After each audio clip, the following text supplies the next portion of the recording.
सब देखने और सुनने वालों की खिदमत में मोहब्बत भरा सलाम। नाज़रीन, कल की प्रेस कॉन्फ्रेंस और पाकिस्तान के मौजूदा हालात और अभी मैं मौलाना अशरफी को सुन रहा था। वो कह रहे जनाब, फौज के खिलाफ, जर्नैलों के खिलाफ हम कोई बात सुनने के लिए तैयार नहीं। हमारे साथ है मजहबी स्कॉलर जवेद इकबाल चीमा साहब मानचेस्टर से। चीमा साहब, क्या देखते हैं कल की प्रेस कॉन्फ्रेंस को आप? जी मुबारक साहब, अस्सलाम वालेकुम वरहमतुल्लाहि वबरकातुहू। मेरे सुनने वाले नाज़रीन को भी खिदमत में सलाम। मैं ये फ्रस्ट्रेशन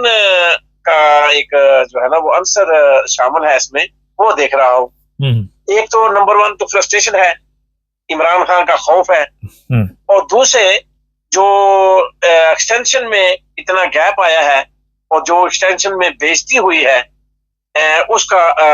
ये थोड़ा सा बदला लेने के लिए, या ये समझे कि उसको लोगों की नजरों में दूर झोंकने के लिए ये एक ड्रामा मैं कह रही। और तीसरे नंबर पे ये है कि मकसूद है इस बात को, नवाज शरीफ को, शरीफ खानदान को ये बताना मकसूद है कि हमने जो आपके साथ वादा किया है कि इमरान खान को हम रास्ते से हटा देंगे, आप फिक्र नहीं करें, हम उस पर गामजन है। यानी ये मेरे नजदीक जो है ना वो ये चीजें हैं। और चौथी चीज वही डर और खौफ और अपना फिरौन का तसल्लुत कायम रखना और पैर जमाना, और आगे जो तस्दीक हो गई है ये इसकी नोटिफिकेशन में, उसका थोड़ा सा रिएक्शन था, उसकी कंट्रोवर्शन थी, उसके ये अंदर का जज्बात थे, यानी अंदर की एक आग थी जो इतने दिन में जो लगी हुई थी, उसको भी बुझाना मकसूद था और किसी के ऊपर उसको डालना था, वो इमरान खान के डाल दिया कि सारे काम का जो है ना मुद्दा इमरान खान है। यानी एक्सटेंशन को डिले करना भी इमरान खान की वजह से हुआ, और मेरे तख्त को जो परेशानी है वो भी इमरान खान की वजह से है, और मेरा तख्त तवालत इख्तियार नहीं कर रहा वो भी इमरान खान की वजह से है, और जो कुछ मुल्क के अंदर मेरी बेइज्जती हो रही है, बेइज्जती किसकी हो रही है, वो जो चौधरी निजामुद्दीन है, तो वो अपने आप को इस फ्रस्ट्रेशन से निकालने के लिए और फिर उस अदा को, और जो एक लफ्ज इमरान खान अपने जुबान से निकालता है और वो ऐसा हीरो है, उसकी जुबान से निकला हो लफ्ज ऐसा ऐसा ऐसा जो है ना खड़ाक हो जाता है कि पूरी दुनिया के अंदर वो एक मंबा बन जाता है। जैसा डर्टी हारी लफ्ज चल गया और ज़हनी मरीज पर ऐसा चल गया है कि उससे नींदें इनकी हराम हो गई। अब ये इन सारी चीजों का लुबे लबाब था, और उसमें सबसे बड़ा किरदार यही था कि एक तो ज़हनी मरीज उठा, वो कहना मेरे सीने को लगा ठा करके, वो उनके ज़हन से जा नहीं रहा। वो जो ऐसा फिक्रा है ना इमरान खान का, ये ज़हनी मरीज है, अब वो इनकी नींदें हराम कर चुका है ज़हनी मरीज का लफ्ज। इसको अपने ऊपर से हटाने के लिए उसके ऊपर ज़हनी बीमार का लगा दिया, हालांकि ये बयानिया ना चलेगा ना को मानेगा, और असल बात जो है ना वो है शरीफ खानदान जो फसादी खानदान है, जो सारे फसाद की जड़ है, जो जिस तरह माशाल्लाह मेरे जनरल साहब प्यारे प्यारे फील्ड मार्शल साहब इक़्तिदार में रहना चाहते हैं, इसी तरह शरीफ खानदान की भी ख्वाहिश ये है कि उनके आगे कोई भी आया, ये उनकी तारीख है कि बेनजीर आई उसको गालियां, कोई उसके आगे आया उसको गालियां, ये क्यों, उसको क्या कहते थे, ये क्या आ गई है, किधर से आ गई है। जब इनका तख्त जो है ना वो डामाडोल होने लगता है ना, तो ये फिर अपने मुखालिफ को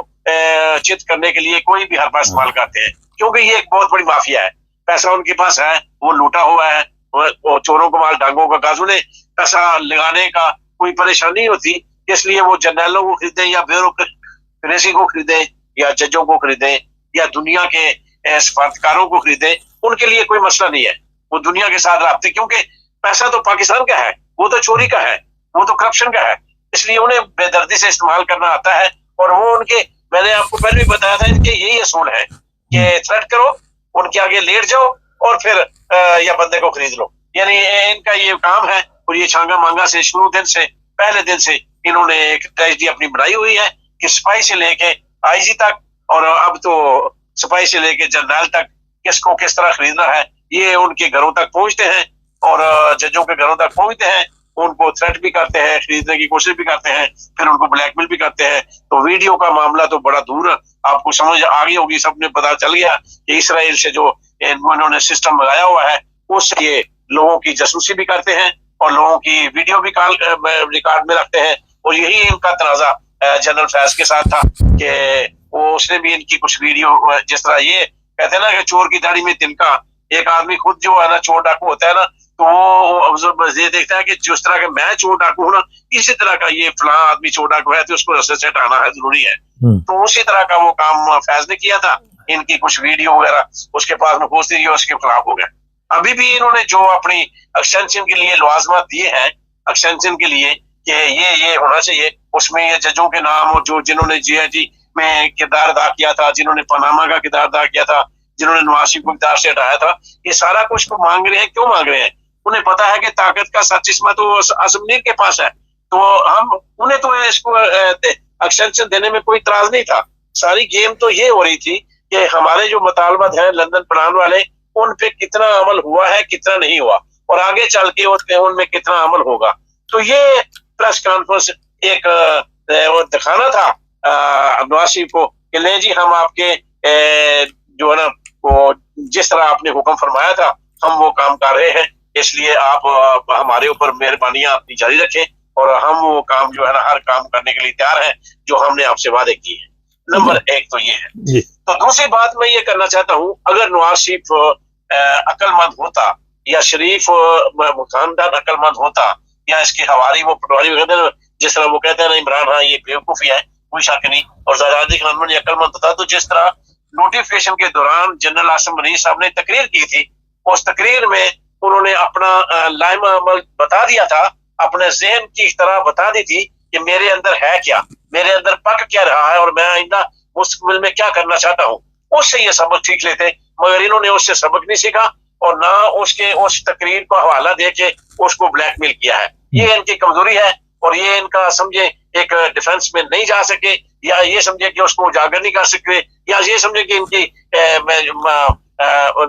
नाकदा नेसी है, इनकी फहम फरासत इस काबिल नहीं है कि ये उस तक पहुंचते। कि हालांकि उसने बता दिया था, ये जरदारी को खोल के उसने पीपल पार्टी को गालियां दे दी थी उस तकरीर में, और मैट्रिक पास और जाहिल सियासतदानों को कह दिया था, और उसके अलावा उसने ये कह दिया था कि मैं टेक्नोक्रेट हुकूमत लाना चाहता हूँ और मैं इस मुल्क में इन्होंने ये किया वो किया, ये सियासतदान फेल हो गए हैं, और उसका जो नक्शा है वो टेक्नोक्रेट हुकूमत का और उसका इलेक्शन से कोई तल्लुक नहीं है। वो सिलेक्शन चाहता है कि मैं जिसको जो मेरी फैसल वाडा की तरह आओ भगत करे, मेरी शान में जो है ना वो कसीदे बयान करे, मैं उसको दे दूंगा। जिस तरह अल्लामा ताहिर अलवी साहब माशाअल्लाह उसकी शान में मैं जो है ना आजकल बुलंद बात दावे कर रहे हैं, तो ये दरबारी उलमा भी होंगे उसमें, और दरबारी सहाफी भी होंगे, और दरबारी ब्यूरोक्रेट भी होंगे, और दरबारी जनरल भी होंगे, और सारे को टेक्नोक्रेट की शक्ल दे के और उनको ऊपर उठा दिया जाएगा। और ये उसका ज़हन था, और ये उसको कह सकते थे, ये अच्छा मौका था शरीफ खानदान के, अगर इनके पास अकल होती तो, मगर इनको तो इमरान खान का खौफ ही जो है ना वो किसी के करवट लेने नहीं देता, ना इनको सूझबूझ ना अकल में आनी है कि अगर ये इस काबिल होते तो कह सकते थे कि जनाबे वाला अभी तो हमने अपनी एक्सटेंशन नहीं की और आपने अपनी हुकूमत का नक्शा भी पेश कर दिया है, तो अगर आपने ये करना है तो हम माजूर चाहते हैं, हम आपको एक्सटेंशन नहीं दे सकते। तो अंदर खाते हो सकता है इन्होंने कोई बातें की हो, ये बेलादा बात है, अपनी बातें इन्होंने मनवाई हो, मगर सूरत हाल यह है कि उससे फायदा उठा सकते थे और अपने जर्नैल को ऊपर ला सकते थे। ये इनके लिए एक सुनहरी मौका था, बहुत बेहतरीन सुनहरी मौका। चीमा साहब टाइम दे, थोड़ा 2-4 सवालात भी हैं, आपने तफसील से बता दिया। तो ये हाँ करे सवाल आप जी। पहला सवाल तो बड़ा अहम है कि जिस तरह जिया को भुट्टो लेके आया था और फिर जिया ने भुट्टो साहब की मंजी ठोक दी थी, आने वाले दिनों में आप देख रहे हैं कि इनके लिए भी ऐसे ही कोई प्रोग्राम सामने आ सकते हैं? बिल्कुल, मैं ये देख रहा हूँ कि इसके लिए और कोई रास्ता नहीं है। इस मुल्क को चलाने के लिए इमरान खान की फेवर हासिल करना और इनके खिलाफ जाना ये मजबूरी है। अब इस हुकूमत के सरबराह की, कोई भी हुकूमत का सरबराह हो, आज आसिम मुनीर है उसकी जगह कोई और आ जाए, जिसने इस मुल्क को चलाना है उसने इमरान खान की फेवर करनी पड़ेगी और शरीफ खानदान जरदारी से पीछा छुड़ाना पड़ेगा, क्योंकि हर बंदे को चाहे कितना भी वो डफर है, कितना भी डफर है, उसको ये पता है, चाहे वो स्पाई है, चाहे जर्नैल है, चाहे आईजी है, चाहे ब्यूरोक्रेट है, चाहे चीफ सेक्रेटरी है, हर एक को पता है कि इमरान खान की मकबूलियत है अवाम के अंदर और शरीफ जरदारी की कोई मकबूलियत नहीं है और इनकी कोई हैसियत नहीं है। और जो शख्स शरीफ खानदान के साथ मिलेगा وہ گندا ہو جائے گا اور اس کی ویلیو زیرو ہو جائے گی. یہ بیوقوف نہیں ہے, یہ ان کو پتا ہے. اس لیے یہ آنے والے وقتوں میں دیکھ رہا ہوں کہ ان کا دڑن تختہ ہوگا, ان کی چیخیں نکلیں گی اور ان کی چیخیں آسمان تک جائیں گی. اچھا چیمہ صاحب ایک چیز بتائیے, وہ تو کہتے ہیں عمران خان کی سیاست ختم ہوگی, یا آپ کہہ رہے ہیں عمران خان کے بغیر چل نہیں سکتے. اس نے پوری پریس کانفرنس میں کہا جناب کہ وقت گزر چکا ہے, نام تو نہیں لیا عمران خان کا. کیا وجہ ہے آپ کے اور جو D G I S P R ہے کافی فرق ہے بات کرنے میں؟ ہاں جی, یہ صرف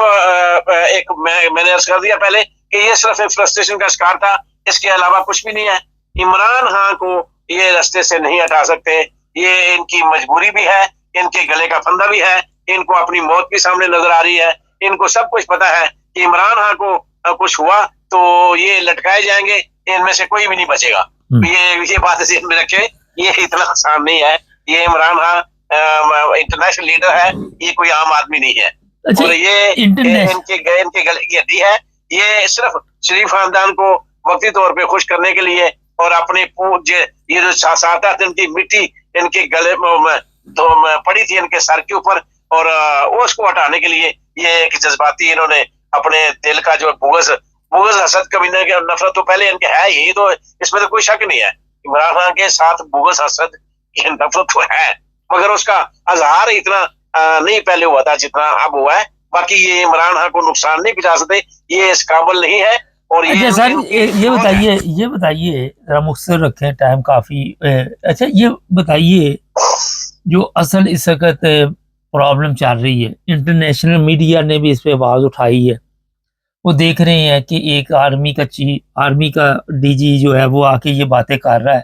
یہ زیب دیتی تھی باتیں ویسے اخلاقی طور پہ؟ تھوڑا سا مختصر جواب دیجیے. ایک تو زیب نہیں دیتی تھی, دوسرے میں نے کہا نا ان سے منہ سے نکل گیا حسد بغض کینہ نفرت اتنی تھی کہ اللہ نے ان کے منہ سے نکال لیا. اب یہ ایف آئی آر ان کے خلاف ہوگی, اب یہ قتل ان کے اوپر جائے گا, اس لیے یہ اس سے اجتناب کریں گے کہ عمران خان کو نقصان پہنچے, کیونکہ یہ خود پھانسی کے پھندے تک پہنچنے کے لیے انہوں نے خود آفر کر دی ہے پوری دنیا کو کہ ہمارا پھندا تیار ہے, ہمارا گلا تیار ہے, تو یہ مارے جائیں گے سارے بےچارے. اچھا ایک چیز بتائیے کہ خیبر پختونخوا میں حالات ٹھیک نظر نہیں آ رہے مجھے, یہ کوشش کریں گے, آپ دیکھ رہے ہیں کہ وہاں سے کوئی ایسا کام پڑ جائے جس کی وجہ سے جسے آپ یہ بھی کہہ سکتے کہ ملک کے حالات تبدیل ہوں؟ یہ آپ کا سوال بہت زبردست ہے. میں نے 2 چیزیں بہت پہلے کہی تھی جب افریدی صاحب نئے آئے تھے, اس دن میں آپ کو بتایا تھا کہ یہ چند دن ہے, نوٹیفکیشن سے پہلے کچھ کر لیں کہ نوٹیفکیشن کے بعد جو ہے نا فرعون بہت طاقتور ہو جائے گا اور اس طاقت کے نشے میں بہت کچھ کر سکتا ہے. اور اب وہ اس نے اپنا اظہار بھی کر دیا ہے, کیونکہ جب وہ کہتے ہیں نا پٹا گلے میں ہو تو اور بات ہے, پٹا گلے سے اتر جائے تو کچھ اور بات ہوتی ہے, پھر آدمی آزاد ہو جا رہا ہے. اب وہ پٹا گلے سے اتر گیا, اب آزاد ہے, تو اس نے نوٹیفکیشن جو ہے نا ملا اور فوراً اس کو سنبھل نہیں سکا اور یہ پریس کانفرنس ہو گئی. تو اب پھر میں یہ آخری بات یہ کہتا ہوں سہیل افریدی کے لیے, ابھی موومنٹ کا عمل ہو سکتا ہے, ابھی ملک میں انقلاب آ سکتا ہے. کے پی کے میں اگر جو منصوبہ ہے شاہراہیں بند کرنے کا اور مکمل طور پہ بائیکٹ کرنے کا, اگر افریدی صاحب اس وقت نکلتے ہیں, کے پی کے نکلتا ہے تو کام بن سکتا ہے, ورنہ یہ اس کے بعد پھر مکمل طور پہ صفایا ہے اور مکمل طور پہ ہولڈ ہے فرعون کا, وہ پھر جو چاہے کرے گا. یہ آخری موقع ابھی سہیل افریدی کے پاس ہے, کے پی کے والوں کے پاس ہے, طریقے صاحب کے پاس ہے. واڈا نے تو کہہ دیا کہ آج سے لوگوں کی چمڑی اترے گی, اس نے تو صاف کہہ دیا. وہ جو کہتا ہے بالکل صحیح, اس میں تو کوئی شک نہیں کہ وہ جنرل عاصم منیر کی زبان اس میں بولتا ہے. اور دیکھو جو اس نے بولا تھا وہی D G I S P R صاحب نے بولا ہے, اس میں کوئی شک نہیں ہے کہ اسے کہاں پہ پہلے کہہ دیا جاتا ہے کہ تم کہو, اور اس کے بعد پھر خود میدان میں آ جاتے ہیں. کوئی شک نہیں, میں اس بات پہ ایگری ہوں کہ اب یہ اپنے انتہا کو جائیں گے, مگر انتہا کو جائیں گے تو پھر موقع ملے گا نا, کیونکہ سوئے ہوئے کو جگانے کے لیے آدمی تھوڑا سا ہلائے تو نہیں اٹھتا, تھوڑا سا پانی ڈالے تو نہیں ہوتا, تو جب پانی کی بالٹی ڈالے تو پھر مجبوری ہوتی ہے اٹھنے کی. تو میں کہتا ہوں یہ کرے نا, یہ اس سے ہوگا نتیجہ اس سے ہی ہوگا. Reaction action is action, action is action is action, وہ اس سے ہوگا اور اس سے ہی حالات انشاءاللہ برے حالات آئیں گے تو اچھے حالات کی طرف ہم جائیں گے. اگر ہمیں برے حالات میں کا سامنا نہ کرنا پڑا تو اچھے حالات کی طرف ہم نہیں جا سکتے. آخر پہ ایک چھوٹا سا سوال ہے، جب یہ پریس کانفرنس آپ دیکھ رہے تھے تو آپ کو لگ رہا تھا کہ ہمارا کوئی جرنیل یہ پریس کانفرنس کر رہا ہے؟ یہاں جرنیل کی تو بات ہی دور، ایک عام آدمی جس طرح وہ لچڑ عظما بخاری یا ٹکر کرنے والے یہ لوگ ہیں، یہ تو ان سے بھی کیا گزرا، نیچے گر گیا ہے اندھے کے شاہ کو خوش کرنے کے لیے وہ بہت نیچے چلا گیا ہے۔ یہ اپنے شاہ کو خوش کرنے کے لیے، جنرل اسمبلی کو خوش کرنے کے لیے، اپنے آقا کو خوش کرنے کے لیے بہت ہی نیچے چلا گیا ہے، بہت ہی گندی نالی میں چلا گیا ہے۔ اور اتنی گندی نالی میں شاید ہی اس پاکستان کی تاریخ میں کوئی جرنیل گیا ہوگا جتنا یہ شخص چلا گیا ہے، اور یہ صرف خوشنودی میں گیا ہے۔ اور آج خوشنودی میں بڑے بڑے لوگ جا رہے ہیں، جیسے ٹکر خاندان جا رہا ہے، ٹاٹر خاندان اور دوسرے، تو اسی طرح یہ بھی اسی خوشنودی میں ہے۔ تو باقی یہ وقت ایک جیسا نہیں رہتا۔ میرا اللہ، ان کے اپنے منصوبے ہیں، میرے اللہ کا اپنا منصوبہ ہے۔ انشاءاللہ عمران خان سمکھلو بھی ہوگا، عمران خان باہر بھی آئے گا، اور عمران خان اس ملک کی تقدیر کو سنوارے گا بھی، اور اس ملک کی تقدیر کو بچائے گا بھی، اور اس ملک اچھا کو سر، آگے یہ بھی سن لے لیں، کے جائے گا۔ ایک خبر ہے، آپ بتائیں یہ عمران خان کی بہنوں کو بھی اب پکڑنے کے لیے کوئی ایسی گیم ڈالی جا رہی کہ وہ بھی باہر نہ آئے؟ جی میں کہہ رہا ہوں نا، سب کچھ ہوگا، بہت مشکلیں آئیں گی، ابھی مشکلیں آئیں گی، انہی مشکلوں میں سے جو ہے نا، وہ اسی آگ میں سے ایک چنگاری پھر ایسی نکلے گی جو ان کا بھی جو ہے نا گھر برباد کرے گی۔ یہ بات ہے، اور یہ ہوگا تو تب ہوگا، یہ بات ذہن میں رکھیں۔ اچھا، آج کے حالات میں لوگ جو ہیں، پاکستانی قوم جو ہے سوشل میڈیا کو جس طرح استعمال کر رہی ہے، اور سوشل میڈیا پہ اتنی گندی گالیاں کبھی بھی ہماری فوج کے لوگوں کو نہیں پڑی، تو یہ نوبت کیوں آئی؟ مختصر ذرا بتائیے۔ اپنی کرتوتوں کی وجہ سے حسد، بغض، کینہ، نفرت کے انتہا پہنچ جائے، جب فوج جھوٹ بولنا شروع کر دے، ہمارے سیاست سے کوئی تعلق نہیں ہے، اور عمران خان کے خلاف بغض حسد اتنا ہو، عمران خان کی لوگوں کے دلوں میں محبت ہے، ان کے خلاف نفرت ہے، شریف خاندان زرداری کے یہ ان کو لائے ہیں، اس لیے لوگوں کی نفرت انتہا کو پہنچ چکی ہے، اور یہ پاکستان کی تاریخ میں اس سے پہلے کبھی نہیں ہوا، اور جو اب ہوا ہے، اس لیے ان کو اس کا سامنا کرنا ہوگا، اور اس آگ جو لگائی ہے، اس آگ میں ان کو خود جلنا ہوگا۔ انشاءاللہ یہ جلیں گے۔ بہت شکریہ جی۔ ناظرین، میں نے آپ کو صبح کے پروگرام میں بتا دیا تھا، لوگ لکھ رہے ہیں کامنٹس، اور میں نے واضح کہہ دیا تھا کہ کافی مشکل وقت آپ لوگوں کے اوپر آنے والا ہے، پاکستان میں رہنے والے جو ہیں، اور اس میں عمران خان کی بہنیں بھی ہیں، اس کی فیملی بھی ہے، اور ان کی کوشش ہے کہ سب کو جلد سے جلد پکڑ کر جیل میں ڈال دیا جائے، اور میرا خیال زیادہ انتظار نہیں آپ کو کرنا پڑے گا، جو بات میں نے بتا دی ہے۔ چینل کو سبسکرائب کر لیں، جڑے رہیں ہمارے ساتھ تاکہ اور بھی پروگرام دیکھتے رہیں۔